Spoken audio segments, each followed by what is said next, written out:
وایو وایو درودنا پر سردار د مدینه چې ذکر محمد رسول الله د مدینه.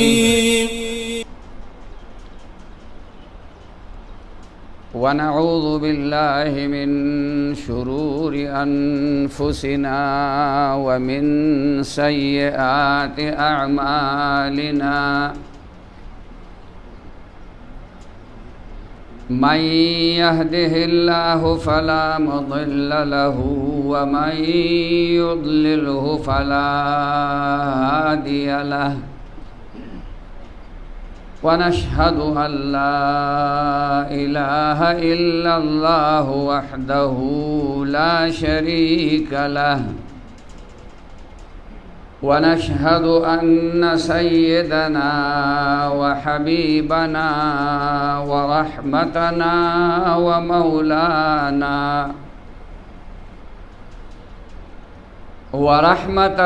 ومولانا محمدا عبده ورسوله. أرسله الله إلى كافة للناس بشيرا ونذيرا وداعيا إليه بإذنه وسراجا منيرا. أما بعد فأعوذ بالله من الشيطان الرجيم. بسم الله الرحمن الرحيم. ألف لام ميم.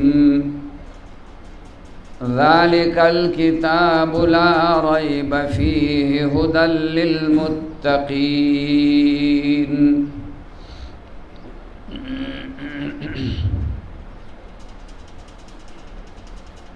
وقال تعالى: وعلم آدم الأسماء كلها. وقال تعالى: إنا نحن نزلنا الذكر وإنا له لحافظون. وقال رسول الله صلى الله عليه وسلم: يقال لقارئ القرآن اقرأ وارتقي كما كنت ورتل كما كنت ترتل في الدنيا، فإن منزلك عند آخر آية تقرأها. وقال تعالى: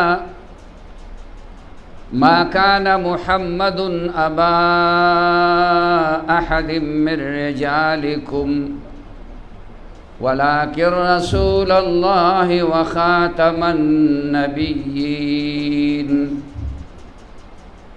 وقال رسول الله صلى الله عليه وسلم: أنا خاتم النبيين لا نبي بعدي.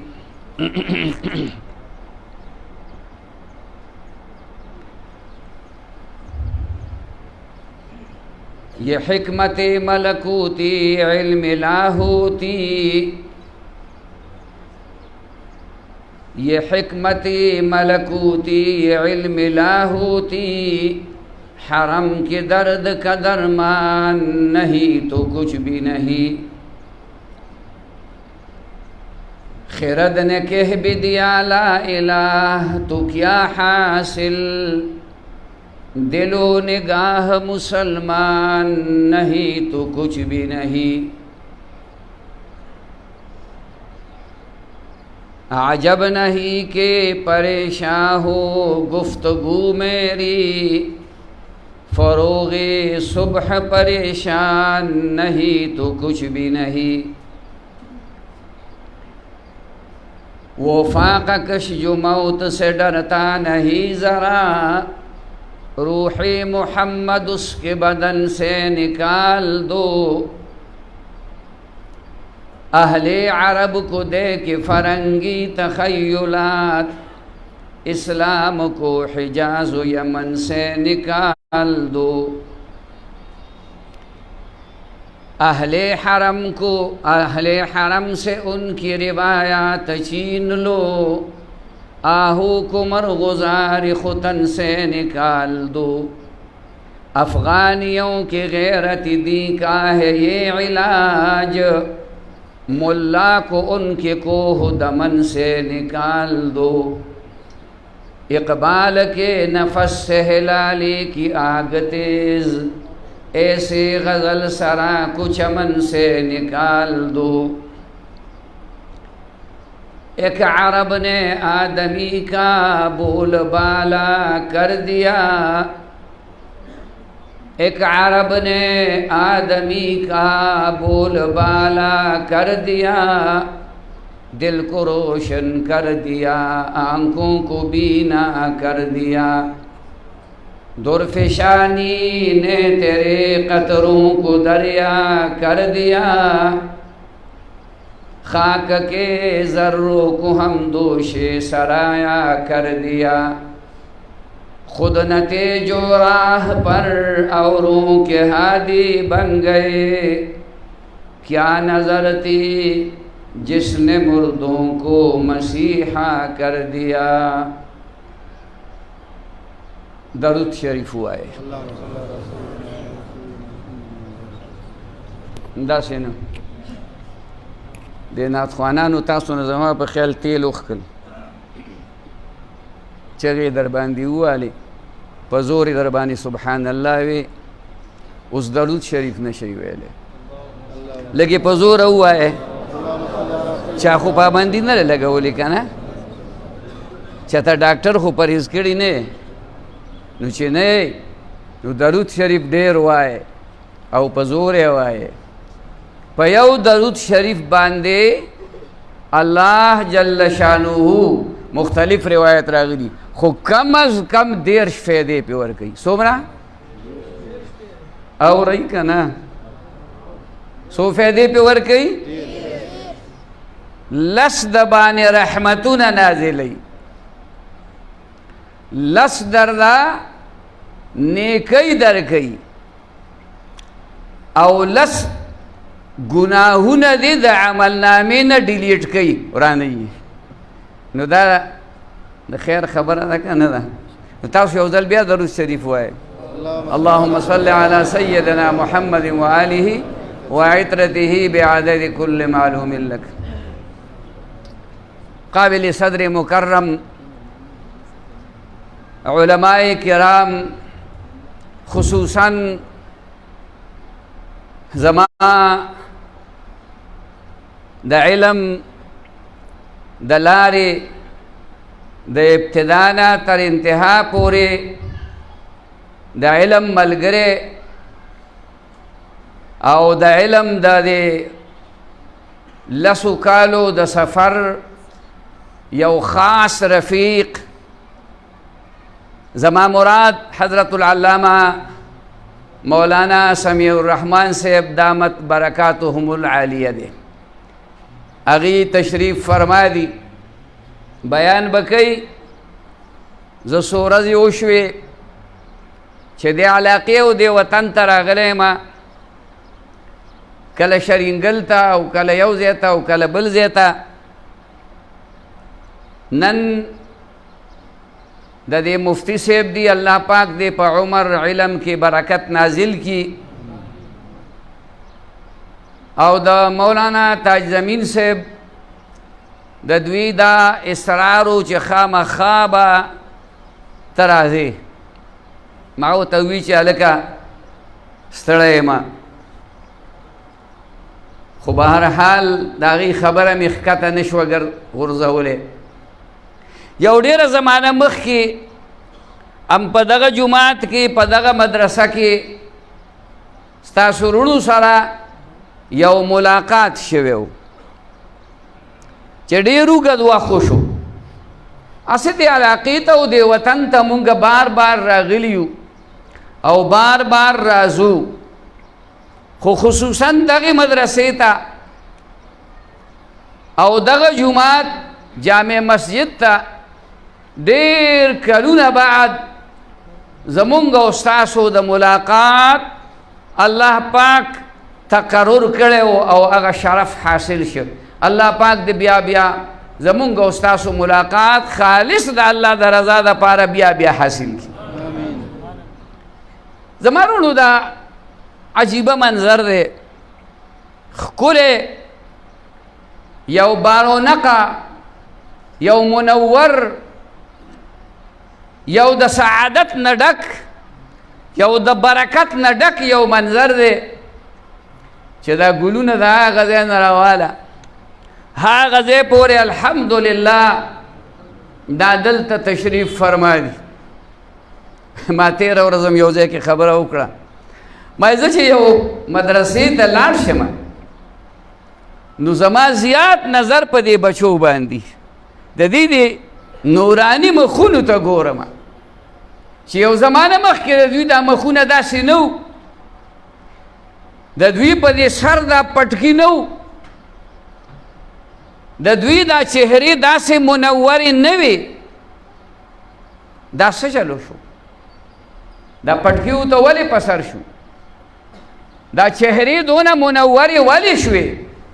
دا یې ځکه منورې شوې چې د قرآن سره نسبت پیدا شو. څه سره نسبت پیدا شو؟ او قرآن د الله تعالی کلام دی، د الله تعالی خبرې دي. الله په دې باندې په خپله باندې تلفظ کړی دی. اوس د الله د شان مناسب دي څنګه تلفظ یې پې کړی؟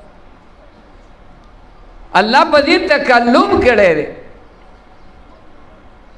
زما وروڼو دا مدرسې چې کومې جوړې دي او روانې دي نو دا څه نن نه ده چې هلکه دلته کې مفتي صاحب دا مدرسه جوړه کړې ده او علما ملګري ورسره دي او څوک درسونه کوي او څوک چاته ناظرې وایي او څوک حفظ،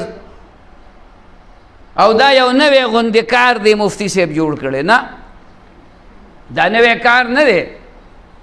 دا د کوم وخت نه چې انسانیت دنیا ته راغلی دی، د کوم وخت نه چې الله جل شانه حضرت آدم علیه السلام پیدا کړی دی نو همدا وخت نه وله مدرسه جوړه کړې ده. اوس که ته وایې چې آدم علیه السلام دی مدرسه په کوم ځای کې جوړه کړې وه؟ کمرې پکې څو وي او څو پکې استادانو او بلډینګ یې غټ و که وړوکی و. مدرسه بلډینګ ته نه وایي، مدرسه استاد او شاګرد ته وایي. چا ته وایي؟ زمونږ د دې مدرسو دا نږدې وخت کې دارالعلوم دیوبند دا د یو ملا او د یو شاګرد نه شروع ده او بلډینګ کې څوک چاته و؟ د انار د ونې د لاندې، د انار د ونې د لاندې یو طالب او یو استاذ کېناسته او مدرسه شروع شو. کله چې الله آدم علیه السلام پیدا کړ د دې نه مخکې فرشتو ورته ویلي وی بس مونږ ستا عبادت کوو خدایه، د بل چا د پیدا کولو ضرورت نشته. د هغې دا خیال و چې په دې ځمکه باندې د دې نه مخکې د پیریانو حکومت و او هغه ناکاره خلک و. پیریان شرپسنده خلک دی.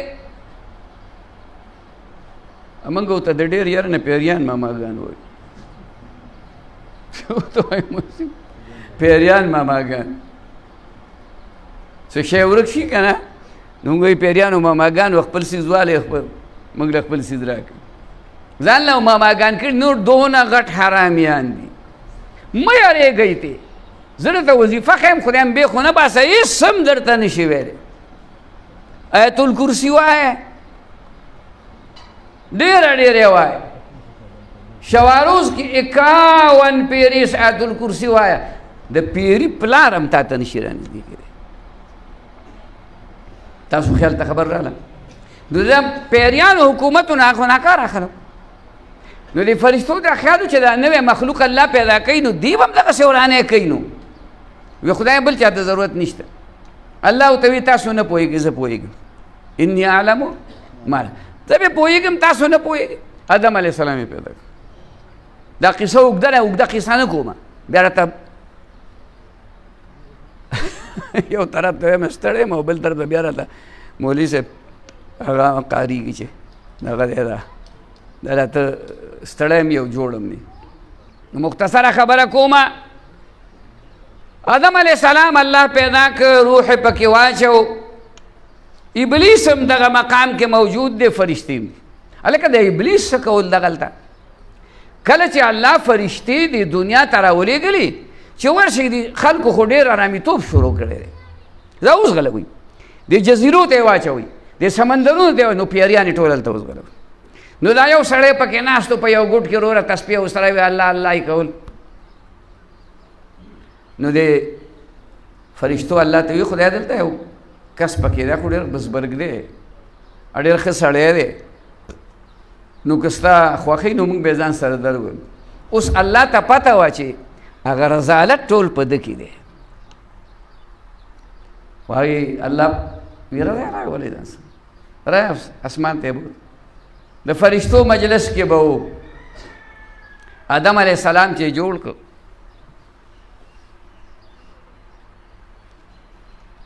نو د هغې نه وروستو دی به راغی، آدم علیه السلام به یې کته، بیا کالبوت مبارک چې یې وله جوړ کړ، یو ځای بل ځای، خېټې ته به ورننوت، په پوزه به ورننوت، په غوږ به ترې راووت. هغه له الله دا قوت دی پیریانو له ورکړی.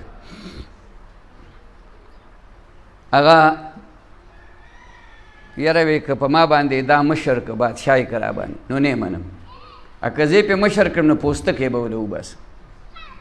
الله وی تصور وکړه، او مشر کوم به در باندې دی او بیا خپل سواره او پیاده ټول راوله. آدم علیه السلام چې الله کله پیدا کړ علم یې ورته ورکړ، یو کلاس یې ورته واغست، یو پیریډ یې ورته واغست، یو سبق یې ورته ووی. فرشتې موجودې دي، ابلیس هم موجود دی او آدم علیه السلام هم موجود دی. نو چې کله دا سبق ورته ووي نو بیا یې ورته ووي دی فرشتو ته، وی دا ما چې کوم سبق ووي دا اوس واوروئ، تکرار یې وکئ که الله ته امتحان اغست. ای موږ له خو نه راځي، سبحانک لا علم لنا الا ما علمتنا انک انت العلیم الحکیم. خدایه موږ له خو نه راځي، چې کوم علم تا را کړی و مکه دی اخوا نشته. اخوا معیار زموږ د علم د زده کړې نه دی، اخوا زموږ قوت او طاقت نشته، زموږ سټینډرډ د دغې اخوا علم د زده کولو قابل نه دی. د ابلیس نه تپوس هم ونه کړ. آدم علیه السلام ته یا الله ته یې ورته وویل که آدم علیه السلام ورته شروع شو، هغه ټول چې څومره سبق ورته الله ویلی و هغه ټول یې ورته وویل. اوهو الله فرشتو ته تاسو ما نه ویلي چې زه پوهېږم او تاسو نه پوهېږئ. د دغه وخت نه مدرسه شروع شو. دا مدرسه وخه وادي نعمان کې، میدان عرفات کې، چې هغه حصه اوس د مسجد نمره په یو ګوټ کې راغلی ده. دغه ځای کې الله آدم علیه السلام ته مدرسه قائمه کړه او سبق یې ورته وویل. د فرشتو نه تپوس وکړو، هغوی جواب ورنه کړی. د ابلیس نه تپوس نه کوو، ځکه په دې هغه الله ته علم و چې دا شریر دی، دا نقصانی سړی دی، نه هغه نه تپوس د سر اړه ونه کوي، زه خپل کار کوم. او دا اکثر زمونږ په دې مدرسو کې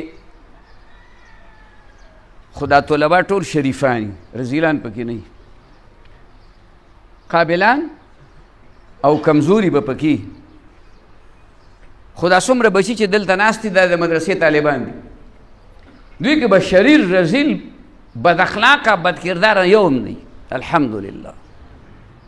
خو په دې دا کم چې عصري علوم دي، سکولونه کالجونه، نو دې کې شریفان هم وي، قابلان هم پکې وي، خو رزیلان هم پکې وي.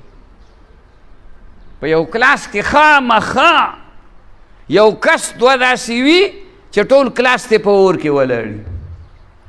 بلکې دونه بد کردار او بد اخلاقی چې په هغه خپل استاز باندې اعتراضونه کوي، هغه خپل استاز ته هم تنګ دي.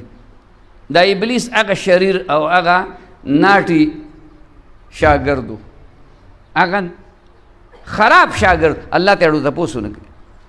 دا د سکولونو کالجونو کې اکثر دا ټیچران نه کوم هلک چې ډېر زیات نالایق او بد اخلاق او بد کردار هغه نه اړو تپوس نه کوي، نور نه تپوس کوي که ته ووایه ته ووایه ته ووایه، هغه نه تپوس نه کوي. ولې؟ ځکه دې تپوس نه کوي چې معلوم وي چې دا خواجه دی، هغه نه اړو تپوس د سره نه کوي. نو دا ابلیس خواجه و وی ورکوي په تندر دې ولګي سړي. مدرسه شروع شوه د هغې نه، سلسله را روانه ده را روانه ده را روانه ده را روانه ده، جناب محمد رسول الله صلی الله علیه وسلم ته راورسېده. د رسول الله مبارک دپاره الله اوله مدرسه غار حرا، کوم ځای؟ غار حرا. دا مقرر کړي نعتخوانانو حضراتو غار حرا ته اشاره وکړه په دې خپلو اشعارو کې. الله دې ما او تاسو ته بیا بیا دیدار نصیب کړي. غار حرا یې ورته مدرسه مقرر کړه او د الله د طرف نه د قرآن مجید 15 آیاتونه اقرأ باسم ربک الذي خلق خلق الانسان من، دا 15 آیاتونه راغله چا راوړه؟ چا راوړو؟ حضرت جبریل علیہ السلام. خدا رسول الله مبارک ډایرکټ استاذ الله جل شانه دی. استاذ څوک دی؟ الله جل شانه دی. او دا جبریل علیہ السلام منځ کې واسطه ده، منځ کې واسطه. دویمه مدرسه مکه مکرمه کې دار ارقم، یو کورو د یو صحابي، د هغه کور کې به پټ ناست او د دین خبرې به یې کولې، قرآن مجید به یې وی، پیغمبر علیه السلام به ورته خپل احادیث وی. دا ترتیب روان. څه زمانه به مکه مکرمه کې تېره شوه، مسلمانان کمزور یو، د الله د طرف نه حکم دا و چې برداشت به کوئ، جګړه به نه کوئ، مقابله به نه کوئ. حضرت عمر راغی ایمان یې راوړ، هغه واقعه اوږده ده خو ایمان یې راوړ. چې ایمان یې راوړ دا 40 مسلمانو، سویم 40 دغه وخته پورې یو کم 40 کسو ایمان راوړو. دا 40 مسلمانو چله برابر شو. تبلیغیان پکې شته او تبلیغ لذي که نه، هسې ته په نوم تبلیغ، هلکه تبلیغ لذی ښه، تبلیغ کې وخت لګوئ ښه، خبره پوه شوې. دې سره به ستاسو ډېر لوی خیر دې کور ته را نصیب کېږي. قسم دی موږ دا علاقه خو دلته راته پته نشته، خپل علاقه کې مو داسې ولیدل چې تاسې خلک وو چې په خپله یې مونځ نه کوو، خو دا تبلیغان ورپسې ونښته. دا خو هم د نر زامن دي چې په چا پورې ونښري نو چې څوک اوښکلی نه وي نو هغې پورې نه پرېږدي. نو تبلیغ لی بوتلل، چا چلې ولګولې، چا 4 میاشتې ولګولې،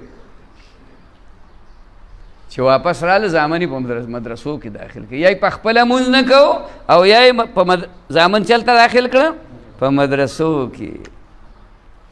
داسې کسان اوسته چې اوس هغه مفتیان دي، هغه علما دي، هغه مدرسین دي په مدرسو کې، او زامن د عامو خلکو ته تبلیغ سره نسبت ساتئ ښه، ربط او تعلق سره ساتئ. نو حضرت عمر فاروق ایمان راوړ، 40 مسلمان دی. نبی علیہ السلام ته یا رسول الله ته په حقه پیغمبر وی چې او دا کتاب چې تا ته راځي دا حق کتاب دی او دا کوم خبرې چې ته کې دا حق وی چې دا حق دی. نو بیا په دې پټ ځای کې ولې ناست وی دا الله حکم داسې دی، وی دا الله حکم خو داسې دی، خو د عمر غیرت نه برداشت کوي چې عمر به دلته د جومات افتتاح وکړه. نبی علیہ السلام چې په کوم کور کې دی راو، دا د نبی علیہ السلام خپل کور، د چا کورو د نبی علیہ السلام خپل کورو دا ولې هلکه څنګه خپل کورو د دغه زمانې نه 300 کاله مخکې په دې لار باندې د یمن یو بادشاه چې د یمن بادشاهانو ته به تبع وي یو نیک سړی یو مسلمان سړی یو ډېر قیمتي په دې لار راغی 400 علما ورسره دي د تورات او د انجیل علما دي د مدینه منوره کې دمه وکړه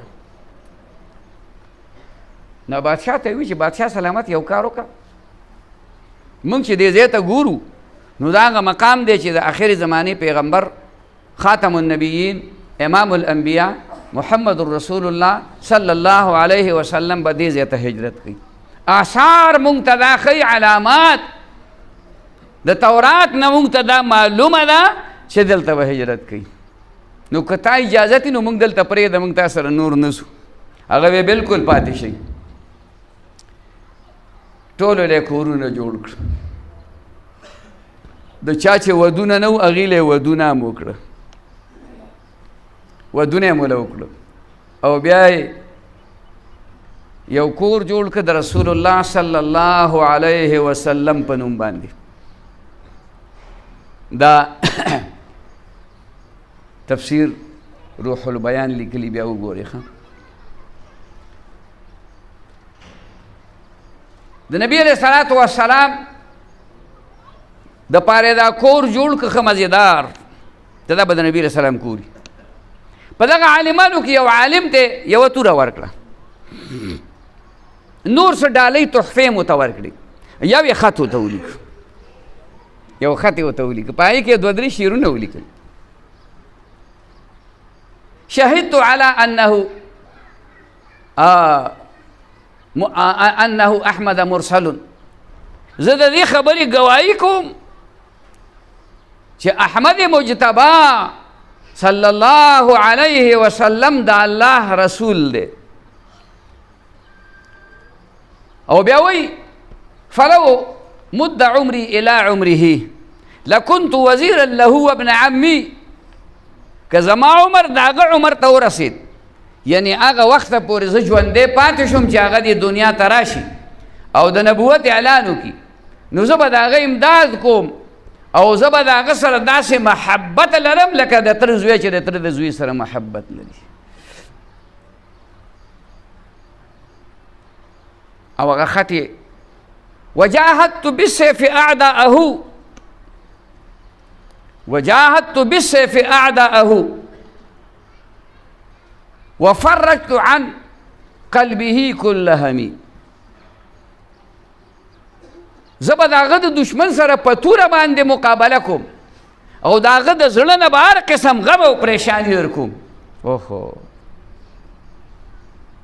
خط یې ورکړ وی که ستا په ژوند کې نبی علیہ السلام راغی او زه ژوندی یم نو ما ته به خبر وکړي که بیا نه وه نو سلسله وار به ځي دا به خپل زوی ته حواله کړي بیا به هغه خپل زوی ته حواله کړي بیا به هغه داسې سلسله وار که زه ژوندی ومه خو ښه ده که مړ ومه نو دا د ما مخکې وی چې شهدت علی ما دې خبره باندې ګواهي وکړه چې محمد رسول الله صلی الله علیه وسلم د الله رسول او نبی دی او ما په ایمان راوړی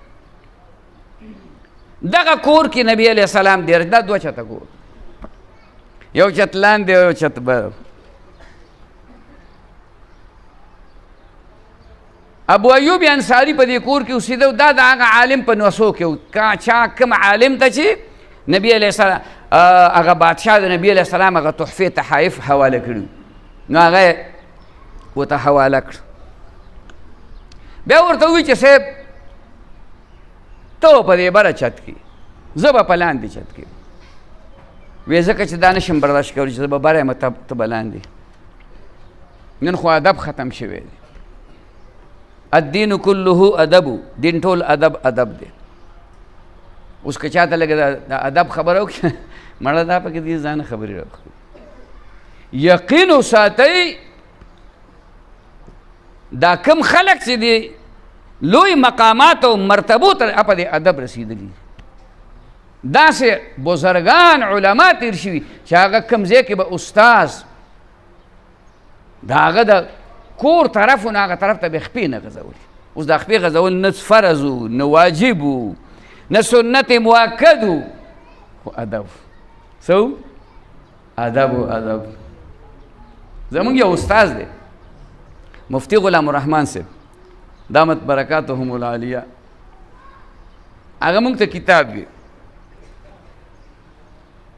نو په کومه درسګاه کې چې به هغه سبق مونږ ته وي، نو هغه درسګاه په اصل کې د یو بل مولوي صاحب زمونږ استاد مولانا فضل مولا صاحب چې هغه بیا په مکه مکرمه کې وفات شه، جنت المعلا کې دفن دی. نو د هغه د ناستې ځای او داسې ګدیلۍ غوندې وه وړه شانتې. نو دا مفتي صاحب چې به راغی نو دی به د هغې نه دې خوا کېناست. یو ځل ورته یو طالب ووی وی صاحب دغلته کښېنئ که نه، هغه ورته وخندل. د خدای بندګانو زه دغه ځای د ناستې اهل یم، د خپل استاذ د ناستې په ځای باندې زه کښېنم. الله نو نن کوم مقام ته الله ورسو؟ د علماو ته پته ده کوم مقام ته الله پاک رسولی دی. مفتی غلام الرحمن صاحب دامت برکاتهم العالیه. نو دین ټول ادب ادب دی، دین ټول ادب ادب دی. نو ابو ایوب انصاری وی تاسو بجی بره. بیا نبی علیہ السلام وی چې نه زه به لاندې یم، ځکه چې وفدونه راځي ملاقاتونه کېږي، نو ما ته هم ښکته بره کېدل ګران دي او هغه خلکو ته هم بره راختل او دا ګران دي. نو بیا هغوی لاندې اوسېدل، بره چت کې ابو ایوب انصاری اوسېدل. تیار خوراک بیا هغه کې جوړ کړ، هغه بیا د رسول الله مبارک خدمت کې حاضر کړ. هغوی به ته رسول الله مبارک هغوی به ته لږ خوراک وکړ، بیا به هغه هغوی ته واپس چې واپس به یې کړ، هغوی به د هغه ځای نه خوراک کو کوم ځای چې رسول الله مبارک ګوتې لګېدلې ګوتې مبارک. بهرحال یو ورځ یې خوراک راوړو، یو ساعت پس چې په لوښو پسې راغی چې دا لوښي یو سم که څه خوراک پکې پاتې چې موږ هغه خوراک بعینه روغ نبي اسلام ګوتې هم نه وې وروړله. تپوس یې ته وکړو یا رسول الله تا خو خوړلي نه دي؟ وی دې کې تا اومه اوږه او پیاز اچولي. پیاز او اوږه چې کچه وي اومه وي لکه پخ شوي نه وي، نو خولې نه بدبویي ځي که نه. او ما ته فرشتې هم ډېرې راځي او نور خلک هم ډېر راځي، د دې هغې ته تکلیف رسي. بیا د هغې نه بعد حضرت ابو ایوب انصاري فرمایي چې د مرګه پورې ما کچه پیاز او کچه اوږه خولې له نه دي راوړي. څه حرام نه دي، ګورې ناجایز نه دي.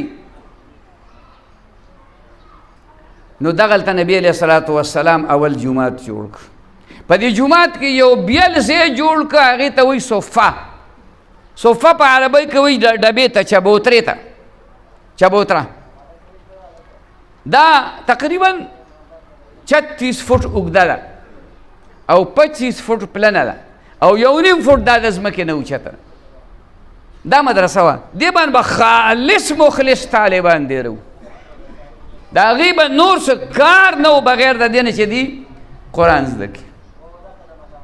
نن بچیا زما وروڼو مفتی صاحب او د هغې سره معاونین رفقای کار، هغې ته زه بشارت ورکوم چې ستا د دې مدرسې چې ته به وایې چې دا خو باید دې خوا هم غرونه دي او دې خوا هم غرونه دي، ای دی دا لینک روحاني دی، دا کنیکشن روحاني دی.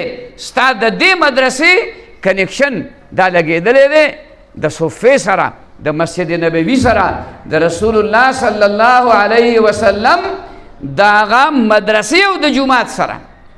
ټول ووایه الحمدلله. او دا ولې دا لینک هلته ولې لګېدی؟ دا ځکه لګېدلی دی چې د نبي علیه السلام په دې مدرسه کې څه پړاوېدل وروره؟ قرآن مجید پړاوېده که نه؟ او د پیغمبر احادیث پکې پړاوېدل که نه؟ او د ذکر مجلسونه پکې لګېدل که نه؟ لګېدل پکې که نه؟ د تعلیم و تعلم مجلسونه پکې لګېدل، د ذکر مجلسونه پکې لګېدل، د حدیثو مجلسونه پکې لګېدل، د قرآن مجلسونه. او دلته څه کېږي؟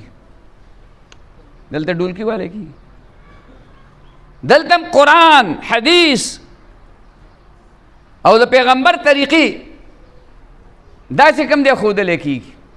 اوس زمانونو یو خبره مې واورئ مدرسه خو مفتي صاحب روانه کړې ده، د هغې سره ملګري دي، مدرسه خو یې روانه کړې ده، خو د دې دا مدرسه په دې زمانه کې خصوصا آبادي غواړي، تعمیر غواړي، ورسره مدرسین اساتذه د هغې تنخواګانې وي، د بچو باندې بې شماره پیسې لګي، لنګر مطبخ پکې چلیږي، او دا دونه ډېر بچي چې نن فارغان دي دا د هغوی د محنتونو برکت دی.